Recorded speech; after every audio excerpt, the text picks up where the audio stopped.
Hey guys, Lukey here, coach of your Olivine City Beacons, and we're here for our first post-com Gen 8 UU Week 1 match. This is my first time trying this out, so bear with me.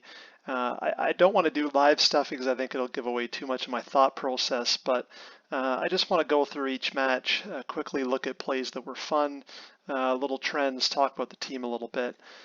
So this is my first week. I'm here at the back. I'm Oz Berlin. This is my group of 6. I'm taking on Silly Nips. Silly Nips put me out in the low tier playoffs round 1 last year. I got a flavor for what he's about, which is a lot of setup Pokemon. And in our low tier matchup, he masterfully just sort of worked around my team, and I never really got a chance to go for the kill. I wanted to keep that in mind, and looking at his team, let's just have a look here. Well, you might notice immediately that his team is incredibly weak to Crocodile, and I had hemmed and hawed all week about bringing Crocodile as a support Pokemon or as Scarf Moxie.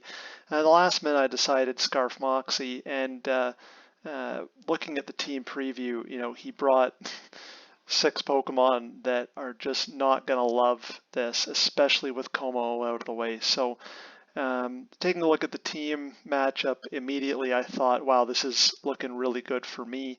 If I get Como out of the way, Crocodile has free reign to just destroy things. And speed tier wise, Alakazam and Scarf Crocodile outspeed his whole team unless something is scarfed. But by the looks of it, none of the Pokemon that he brought looked like they wanted a scarf. And you might also notice I brought Miltank, which caught my opponent by surprise. And this is going to be my featured set of the week, so I'm not going to show off all of my sets because I want to keep some things hidden. But Miltank I brought specifically as an Obstagoon lure. And so item Rocky Helmet, ability Thick Fat, and this crazy move set: Body Press, Earthquake, Milk Drink, Toxic. Earthquake just for general damage and in case Arcanine came, and Thick Fat also to allow it to check and tank hits from Arcanine. But its EV spread, max defense, Jolly, the speed IVs, I believe, allowed it to outspeed everything up to Starmie. And the max defense to boost Body Press as strong as possible, with the idea being that Obstagoon, which was a huge threat to my team, especially with Togekiss needing to carry a lot of the heavy lifting defensively, just an insurance policy to take it out, and also just a bulky pivot that can come in and take some things.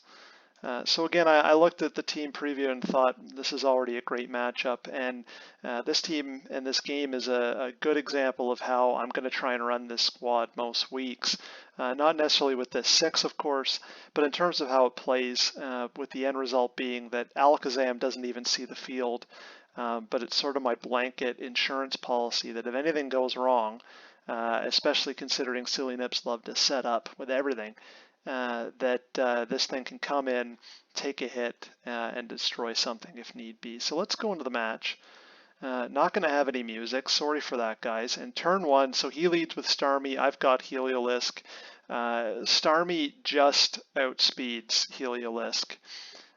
So my first move, I believe, is just to try and get some damage on it, because I figured Heliolisk has good special defense, and with dry skin is going to take pretty much anything Starmie wants to throw at it, and of course I can just do some damage with Thunderbolt, even though I'm outsped. And he brings in Bronzong, which is one of the Pokemon that I want to get chipped down, and obviously U-turn, which I brought because Nidoking could switch into Volt Switch and kind of throw my momentum off. This allows me to get Crocodile in. And here, turns out Silly Nips actually breaks the rules by using light clay and screens. I didn't have an issue with it, and because of how the match went, it didn't ultimately affect the outcome. But he somehow stays in, and that lets me go for stab knockoff. Absolutely annihilates Bronzong, brings up the rule issue. I get the Moxie boost. Of course, he goes into Como, and this is sort of the biggest threat to the team. Even without Clangorous Soul, this thing is a dangerous setup. So he goes substitute. I've got Togekiss in, which is the hardest counter I could bring to this thing. And much like last time in the low tier playoffs where his Gardevoir just set up substitutes on me all day, I wanted to make sure that this time he couldn't get out from anything like that. So he's got Belly Drum, then he subs all the way down, I think, to his Salic Berry, so he's max speed. And luckily, Togekiss stays at full health, but max attack and boosted speed, this thing is so scary. But looking at the rest of his team and looking at, with Bronzong out of the way, that I've got Crocodile, you know, Togekiss doesn't need to last against anything else. It just needs to take out Como. So he goes to the Shadow Claw, gets the critical hit, and brings Togekiss into range to being killed by anything. The crit didn't really matter, but Como goes down, Nidoking comes into revenge. And at this point I'm thinking, okay, Crocodile can basically sweep. Although I did get a little gun shy. But I outspeed with Scarf. I think at this point he didn't realize that I was Scarf. Then again, he didn't really have a good switch in. So I stay in. He comes in with Starmie. I should have calculated this after the fact, or at the time, but when I calculated after the match, +1 Earthquake kills Starmie every time. It does exactly 100% if Starmie has no defensive investment. So the game could have been over here actually, but I ended up playing it safe, predict the Surf. Orbeetle comes in, and this is sort of the second moment where the match got really scary, because even though Orbeetle is chipped down and he gets webs, what I didn't see coming was Orbeetle setting up with Calm Mind. And here actually was sort of the big misplay that I made, and it didn't end up coming back to bite me, but I went for Body Press thinking that he might switch into Obstagoon here, because, well, I don't really know what I was thinking at that point. But Body Press does obviously nothing to Orbeetle, and he starts setting up, and I'm like, oh crap, this could be really problematic. He gets a couple of Calm Minds in. I'm still faster, and the Colbur Berry, he eats that, takes me out with Bug Buzz. All of a sudden, this is a match, although luckily Crocodile was able to take out Orbeetle, but the Toxic was basically the saving grace, otherwise it could have been a lot closer.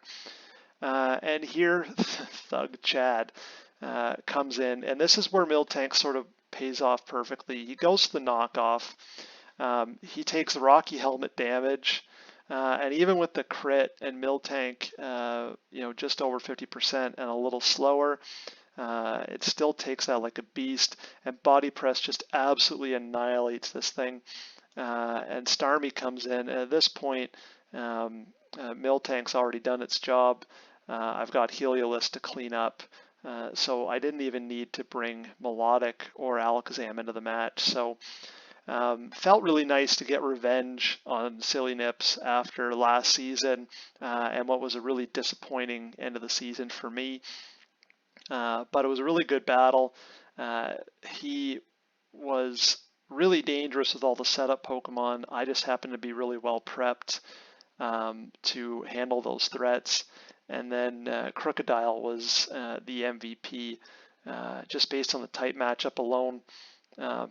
It was 5 of his 6 Pokemon were weak or didn't like one of Crocodile's attacks. And once Como was gone, it was basically game over.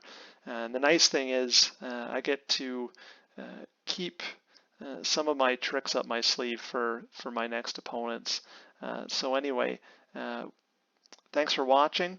We'll see you for the next video, which is the super low tier battle recap, and on to next week. Thanks.